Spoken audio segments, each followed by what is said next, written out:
ബൈബിളിൽ വിവാദപരമായ ഒരുപാട് കാര്യങ്ങളുണ്ട്. അതിലൊന്ന് ഇസ്രായേലിയർ കനാന്യരെ എല്ലാവരെയും കൊല്ലണം അല്ലെങ്കിൽ നശിപ്പിക്കണം എന്ന് ദൈവം കൽപ്പിക്കാനുള്ള കാരണം എന്താണ്? ഈ വീഡിയോയിൽ ആ രഹസ്യങ്ങളെക്കുറിച്ച് വിശദമായി നമുക്ക് നോക്കാം. ദൈവിക വാഗ്ദത്തങ്ങളൊക്കെ ഉള്ള എന്നാൽ പാപം കാരണം ന്യായവിധിക്ക് വേണ്ടി കാത്തിരുന്ന ഈ ഒരു ജനത്തിന്റെ വീഴ്ചയെക്കുറിച്ച് നമുക്ക് നോക്കാം. അബ്രഹാമിനും അവന്റെ സന്തതിക്കും വാഗ്ദത്തം ചെയ്ത ഈ ഒരു കനാൻ ദേശം അവർ വരുന്നത് വരെ ആരും തന്നെ കയറാത്ത ഒരു ഒഴിഞ്ഞ പ്രദേശമായിരുന്നില്ല. എന്നാൽ നേരെ മറിച്ച് ഇസ്രായേലിയർ അടുത്തെത്തിയപ്പോഴേക്കും അവിടെ ശക്തന്മാരായ സ്ഥിരമായി താമസിക്കുന്ന ജനത്തെ അവർ കണ്ടു. നല്ല ഗംഭീരമായ നഗരങ്ങളും നല്ല കെട്ടുറപ്പുള്ള മതിലുകളും ഉണ്ടായിരുന്നു. യുദ്ധം ചെയ്യാൻ കഴിവുള്ള യോദ്ധാക്കൾ ഉണ്ടായിരുന്നു. അതിൽ കുറച്ചുപേർ നെഫലീംസ് എന്ന് പറയുന്ന നല്ല സൈസുള്ള ആൾക്കാരുണ്ടായിരുന്നു. ഈ എബ്രായത്തിനെ നോക്കിയപ്പോൾ ആത്മീയമായി ഒരിക്കലും മാറ്റാനാവാത്ത രീതിയിലുള്ള ദുഷിച്ച ഒരു സംസ്കാരം അവിടെ ഉണ്ടായിരുന്നു. നമുക്ക് അതിനകത്തുണ്ടാകുന്ന ചോദ്യം, കനാന്യരെ ഇത്ര മോശമാക്കിയ കാര്യം എന്താണ്? അവരെല്ലാവരെയും ഇല്ലാതാക്കാൻ ദൈവം കൽപ്പിച്ചതിന്റെ കാരണം എന്താണ് എന്നുള്ളതാണ്. ഇതിന് ഉത്തരം മനസ്സിലാക്കണമെങ്കിൽ വെറുതെ ഈ ഭാഗം വായിച്ചു മാത്രം പോയാൽ പോരാ, അതിനെക്കുറിച്ച് വിശദമായി മനസ്സിലാക്കണം. ഈ കനാൻ ദേശം പ്രകൃതി വിഭവങ്ങൾ കൊണ്ട് നിറഞ്ഞ സമ്പന്നമായ ഒരു ദേശം മാത്രമായിരുന്നില്ല. എല്ലാറ്റിനുമുപരി ദൈവം തന്റെ വാഗ്ദത്തവും വിശ്വസ്തതയും ന്യായവിധിയും പ്രകടിപ്പിക്കാൻ തിരഞ്ഞെടുത്ത സ്ഥലമായിരുന്നു അത്. അബ്രഹാമിന്റെ അടുത്ത് പറഞ്ഞ വാഗ്ദത്തം പൂർത്തീകരിക്കപ്പെട്ടത് അവിടെ വെച്ചായിരുന്നു.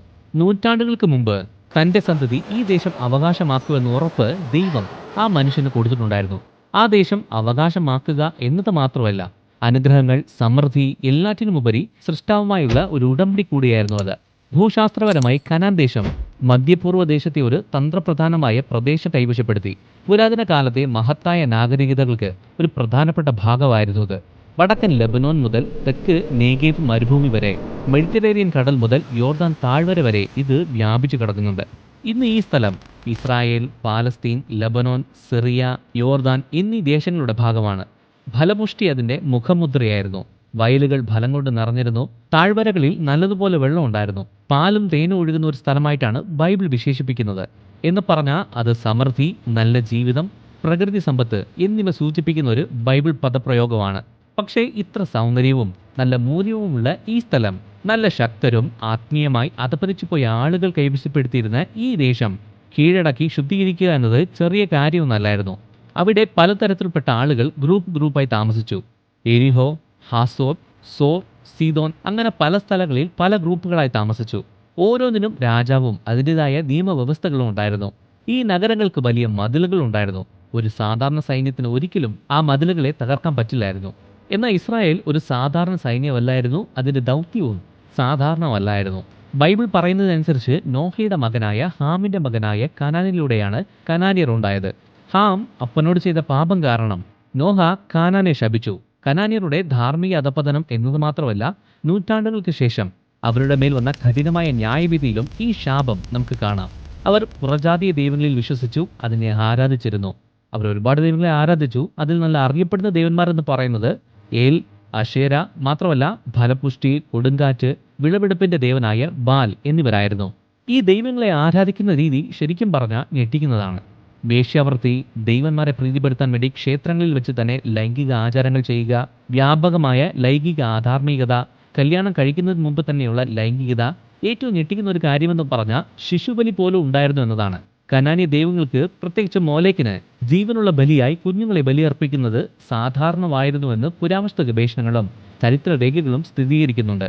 പ്രത്യുൽപാദനത്തിനു വേണ്ടിയാണ് ഈ കുഞ്ഞുങ്ങളെ അവർ ബലിയർപ്പിച്ചിരുന്നത്.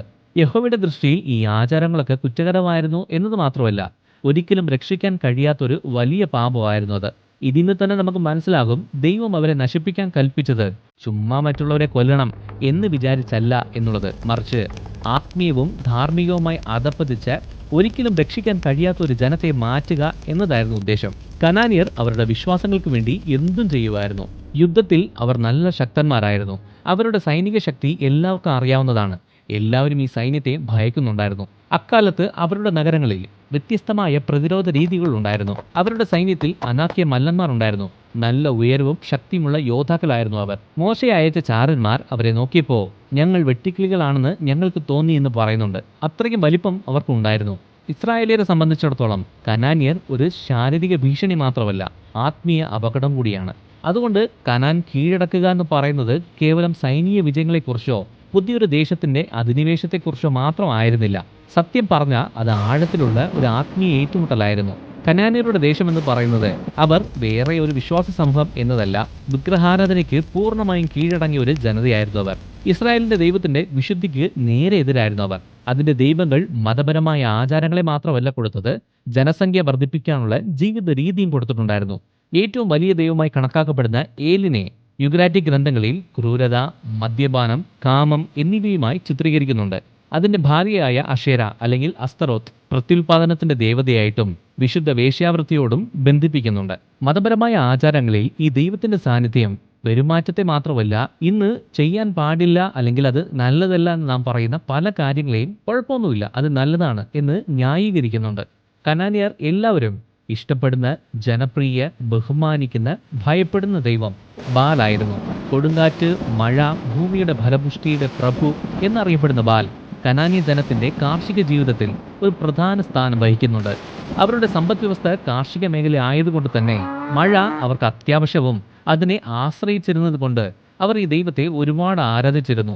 വിള ഉൽപാദനം ബാലിന്റെ ആരാധനയുമായിട്ട് നേരിട്ട് ബന്ധപ്പെട്ടിരിക്കുന്നുവെന്ന് അവർ വിശ്വസിച്ചു. അത് കാരണം ഇസ്രായേലിയരുടെ ദൃഷ്ടിയിൽ, പ്രത്യേകിച്ച് യഹോവയുടെ ദൃഷ്ടിയിൽ വെറുപ്പുള്ളതാണ് എന്ന് വിചാരിക്കുന്ന പല ആചാരങ്ങളും അവർ ചെയ്തു. അവർ ചെയ്ത ആരാധന രീതികൾ ഇതാണ്: ക്ഷേത്രത്തിനുള്ളിൽ ആ ദൈവത്തിന്റെ മുമ്പിൽ വെച്ച് ലൈംഗിക ബന്ധത്തിൽ ഏർപ്പെടുമായിരുന്നു. അതിൽ വേശ്യകളും ഉൾപ്പെടും. ഇതിനെ വിശുദ്ധ ആരാധന എന്ന് കരുതി പുരുഷന്മാരും സ്ത്രീകളും പങ്കെടുക്കുന്നുണ്ടായിരുന്നു. എന്നാൽ ഇത് മറ്റുള്ളവർക്ക് ഒരിക്കലും അംഗീകരിക്കാൻ കഴിയാത്ത കാര്യമായിരുന്നു.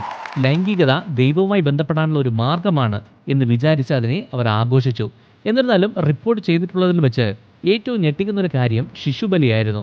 തീയും നാശവും പോലുള്ള ബാൽ, മൊലേക് പോലുള്ള ദൈവങ്ങളെ ആരാധിക്കാൻ ചില മാതാപിതാക്കൾ അവരുടെ കുഞ്ഞുങ്ങളെ ബലിപീഠങ്ങളിലേക്ക് കൊണ്ടുവന്ന് ബലിയർപ്പിക്കുമായിരുന്നു. അനുഗ്രഹം, സംരക്ഷണം അല്ലെങ്കിൽ സമൃദ്ധി ഇതെല്ലാം കിട്ടുമെന്ന പ്രതീക്ഷയിലാണ് ഈ നിഷ്കളങ്കമായ ജീവനെ അവർ ബലിയർപ്പിച്ചിരുന്നത്. അതിലും ഞെട്ടിക്കുന്ന കാര്യം, ഇത് രഹസ്യമായിട്ടോ ഒറ്റപ്പെട്ട സ്ഥലങ്ങളിലോ വെച്ചല്ല ചെയ്തിരുന്നത്, മറിച്ച് ഔദ്യോഗികമായ മതനിയമത്തിന്റെ ഭാഗമായിരുന്നു ഇത്. അത് പരസ്യമായിട്ട്, ആചാരപരമായി അതിനെ നിയമമാക്കി. എന്നിട്ടും പലരും ദാരുണമായി ആഘോഷിക്കുകയാണ് ചെയ്തത്. അതുകൊണ്ട് കനാന്യ ബലിപീഠങ്ങളും വിഗ്രഹങ്ങളും ആരാധന കേന്ദ്രങ്ങളും പൂർണ്ണമായി നശിപ്പിക്കാൻ വേണ്ടി ദൈവം ഇസ്രായേലിനോട് കൽപ്പിച്ചു. ഈ വിഷയം സത്യം പറഞ്ഞ സ്ഥലത്തെയോ രാഷ്ട്രീയ അധികാരത്തെയോ കുറിച്ചുള്ള തർക്കത്തിനപ്പുറം അതൊരു ആത്മീയ യുദ്ധമായിരുന്നു. ഈ മതം ആളുകളെ സത്യത്തിൽ നിന്ന് അകറ്റുമായിരുന്നു. ഈ ആചാരത്തിന്റെ ഒരംശം ബാക്കിയുണ്ടെങ്കിൽ പോലും അത് ഇസ്രായേലിനെ ബാധിക്കും, ദൈവത്തിൽ നിന്ന് അകലും. അങ്ങനെ അവരെ തിരഞ്ഞെടുത്ത ആ ലക്ഷ്യത്തിൽ നിന്ന് അവർ മാറുമെന്ന് ദൈവത്തിന് അറിയായിരുന്നു. കനാന്യരെ മുഴുവൻ ഇല്ലാതാക്കണമെന്ന് ദൈവിക കൽപ്പന കേൾക്കുമ്പോൾ അല്ലെങ്കിൽ വായിക്കുമ്പോൾ ഒറ്റ നോട്ടത്തിൽ സ്ഥലത്തിനു വേണ്ടി വെറുതെ മനുഷ്യരെ കൊല്ലുവാണോ എന്ന് തോന്നാം. പക്ഷേ പൂർണ്ണമായിട്ട് മനസ്സിലാക്കണമെങ്കിൽ അക്കാലത്തെ ആത്മീയവും ധാർമ്മികവും ചരിത്രപരവുമായ പശ്ചാത്തലം മനസ്സിലാക്കണം. അതൊന്നും ചിന്തിക്കാതെ എടുത്തുചാടി തീരുമാനിച്ച് ചെയ്ത ഒരു കാര്യമല്ല അത്. മുന്നറിയിപ്പ്, ക്ഷമ, നീതി എന്നിവയുടെ അവസാനമായിരുന്നു അത്. ദൈവം ഒന്നും ചിന്തിക്കാതെ ചെയ്ത കാര്യമല്ലായിരുന്നു അത്. ഉൽപ്പത്തി 15, 16 അധ്യായങ്ങളിൽ അമോര്യരുടെ അകൃത്യം അതുവരെ അസഹനീയമായിട്ടില്ല. അതുകൊണ്ട് 4-ാം തലമുറ കഴിഞ്ഞേ അവന്റെ പിൻഗാമികൾ ആ ദേശം അവകാശമാക്കത്തുള്ളൂ എന്ന് ദൈവം അബ്രഹാമിനോട് പറഞ്ഞു. ഇത് ആഴമേറിയ ഒരു കാര്യം വെളിപ്പെടുത്തുന്നുണ്ട്. ദൈവത്തിന്റെ ന്യായവിധി ഒരിക്കലും മുന്നറിയിപ്പില്ലാതെ വരില്ല, ഒരിക്കലും മാനസാന്തരത്തിന് വേണ്ടിയുള്ള സമയം തരാതെ വരില്ല. ദൈവം കരുണാമയനാണ്. പക്ഷേ ആ കരുണയ്ക്ക് ഒരു പരിധിയുണ്ട്. നൂറ്റാണ്ടുകളായിട്ട് കനാന്യർ ചെയ്ത അഴിമതി ദൈവം സഹിച്ചു. എന്തേലൊക്കെ ചെയ്യട്ടെ എന്ന് വെച്ച് ദൈവം മിണ്ടാതിരുന്നു. എന്നെങ്കിലും മാനസാന്തരപ്പെടുമായിരിക്കും എന്ന് വിചാരിച്ചു. എന്നാൽ ആ മാനസാന്തരം ഒരിക്കലും ഉണ്ടായില്ല എന്ന് മാത്രമല്ല, സൃഷ്ടാവിനെ ദേഷ്യം പിടിപ്പിക്കുന്ന ആചാരങ്ങൾ അവർ ചെയ്യാൻ തുടങ്ങി. അതുകൊണ്ട് തുടർന്നുണ്ടായ നാശം, അവർ ചെയ്ത ദുഷ്ടതയെക്കുറിച്ച് നന്നായിട്ട് അറിയാവുന്നവരായിരുന്നു, നല്ല ബോധവാന്മാരായിരുന്നു. പക്ഷേ മാറാൻ താല്പര്യമില്ലായിരുന്നു. ഇസ്രായേലിയരെ സംരക്ഷിക്കാനാണ് ഇങ്ങനെ ചെയ്തത്. ഇസ്രായേലിയർ അല്ലെങ്കിൽ തന്നെ അനാവശ്യ കാര്യങ്ങൾ പഠിക്കാൻ മിടുക്കരായിരുന്നു. എന്നാൽ അത് ഒഴിവാക്കാൻ വേണ്ടിയാണ് ദൈവം അങ്ങനെ ചെയ്തത്. അങ്ങനെ കനാന്യർക്കെതിരായ യുദ്ധം കേവലം സ്ഥലത്തിനു വേണ്ടിയുള്ള സംഘർഷം മാത്രമല്ലായിരുന്നു. വെളിച്ചവും ഇരുട്ടും, വിശുദ്ധിയും ദുഷ്ടതയും, സത്യദൈവവും ജീവിതങ്ങളെ അടിമകളാക്കി നശിപ്പിച്ച വ്യാജ ദൈവങ്ങളും തമ്മിലുള്ള ഏറ്റുമുട്ടലായിരുന്നു അത്. കനാന്യരുടെ ആയുധങ്ങളോ അവരുടെ വലിയ മതിലുകളോ ശക്തിയോ അല്ലായിരുന്നു ദൈവത്തിന്റെ ആശങ്ക. ദേശത്ത് വസിച്ചിരുന്ന ആഴത്തിൽ ദുഷിച്ച സംസ്കാരമായിരുന്നു യഥാർത്ഥ ഭീഷണി. ഈജിപ്തിന്റെ അടിമത്തത്തിൽ നിന്ന് പുറത്തു വന്ന ഇസ്രായേലിയർ ആ ആചാരങ്ങളിൽ സ്വാധീനിക്കപ്പെട്ട് കഴിഞ്ഞാൽ അവർ ഏകസത്യ ദൈവത്തിലുള്ള വിശ്വാസം ഉപേക്ഷിക്കാൻ സാധ്യതയുണ്ട്. പക്ഷെ എന്തൊക്കെ ചെയ്തിട്ടും പിൽക്കാല തലമുറകൾക്ക് സംഭവിച്ചത് അതുതന്നെയാണ്. ഇസ്രായേൽ ദൈവത്തിന്റെ കൽപ്പന അനുസരിച്ചില്ല. കനാന്യരെ അവിടെ താമസിക്കാൻ അവർ അനുവദിച്ചു. അങ്ങനെ വിഗ്രഹാരാധന ജനങ്ങളുടെ ഹൃദയങ്ങളിൽ നുഴഞ്ഞു കയറാൻ തുടങ്ങി. അവരുടെ വിശ്വാസവും ധാർമ്മികതയും ദൈവത്തോടുള്ള ആ പ്രതിബദ്ധതയും ദുഷിച്ചുപോയി. ചിലരൊക്കെ വിചാരിക്കുന്നത് പോലെ മൊത്തത്തിൽ നശിപ്പിക്കാനുള്ള കാരണം വെറുപ്പിൽ നിന്നോ പെട്ടെന്നെടുത്ത തീരുമാനത്തിൽ നിന്നോ അല്ല. വിശുദ്ധിക്കും നീതിക്കും വേണ്ടിയുള്ള അഗാധമായ തീക്ഷ്ണതയിൽ നിന്നും ഈ ധനത്തിലുള്ള മഹത്തായ പദ്ധതിയുടെ സംരക്ഷണത്തിന് വേണ്ടിയായിരുന്നു അത്. മോശ മരിച്ചതിന് ശേഷം യോശുവയുടെ നേതൃത്വത്തിൽ കനാനിലേക്ക് അവർ യാത്രയായി. ആദ്യത്തെ വലിയ വെല്ലുവിളി യോർദാൻ നദി കടക്കുക എന്നതായിരുന്നു. ആ സമയത്ത് യോർദാൻ കരകവിഞ്ഞ് വെള്ളം ഒഴുകുന്നുണ്ടായിരുന്നു. യോർദാനിലെ വെള്ളം നിലച്ചു. അവർ വരണ്ട നിലത്ത് കൂടി നടന്നുപോയി. അതിനുശേഷം അവരുടെ യാത്രയിൽ തന്നെ ഏറ്റവും വലിയ യുദ്ധം ഉണ്ടായി. എരിഹോ നഗരത്തിന്റെ കൂടെയായിരുന്നു അത്. കനാന്യ ശക്തി, നല്ല വലിപ്പമുള്ള മതിലുകൾ, ഒരിക്കലും ജയിക്കാൻ കഴിയാത്ത പ്രതിരോധ ശക്തി, നല്ല ഉറപ്പുള്ള സൈനിക ഘടന എന്നിവയെ എടുത്തു കാണിക്കുന്നതായിരുന്നു ആ നഗരം. എന്ന് ദൈവം ഉപരോധിക്കാനോ മതിലിന്റെ പുറത്ത് വലിയ കല്ലുകൾ ഇടാനോ കോട്ടകൾ തകർക്കാൻ ഉപയോഗിക്കുന്ന സാധനങ്ങളൊന്നും ഉപയോഗിക്കാനായിട്ടോ ദൈവം പറഞ്ഞില്ല. ഒന്നും മിണ്ടാതെ 6 ദിവസം മതിലിന് ചുറ്റി നടക്കാനും 7-ാം ദിവസം നിലവിളിക്കാനും മാത്രമേ പറഞ്ഞുള്ളൂ. അങ്ങനെ 7-ാം ദിവസം ആർത്തു വിളിച്ചു. കോട്ട മതിൽ തകർന്നു വീണു. അത് തകർക്കാനായിട്ട് സ്ഫോടന വസ്തുക്കളൊന്നും തന്നെ ഉപയോഗിച്ചിരുന്നില്ല. കാനായിലെ എല്ലാവരും അത് കണ്ട് ഞെട്ടി. ആർക്കും ഈ മതിൽ തകർത്ത് അകത്ത് കടക്കാൻ കഴിയില്ല എന്നാണ് അവർ വിചാരിച്ചിരുന്നത്. പക്ഷേ ഈ മതിൽ തകർന്നു വീണപ്പോൾ സൈന്യങ്ങളുടെ യഹോവയാണ് സകല ദേവന്മാരിലും വലിയവൻ എന്നുള്ളത് അവർ മനസ്സിലാക്കി. അങ്ങനെ യോശുവ ഹായി, ഗിബയോൻ, ആസോർ തുടങ്ങിയ പല നഗരങ്ങളും തോൽപ്പിച്ചു. യുദ്ധത്തിന്റെ അവസാനം യോശുവ കീഴടക്കിയ ദേശമെല്ലാം ഇസ്രായേലിലെ 12 ഗോത്രങ്ങൾക്കും വീതിച്ചു കൊടുത്തു. നൂറ്റാണ്ടുകൾക്ക് മുമ്പ് അബ്രഹാമിന് കൊടുത്ത വാഗ്ദത്തം അങ്ങനെ നിറവേറി. ആ നിമിഷം ഒരു നീണ്ട യാത്രയുടെ അവസാനം മാത്രമല്ല, ദൈവജനത്തിന് ഒരു പുതിയ യുഗത്തിന്റെ തുടക്കം കൂടിയായിരുന്നു.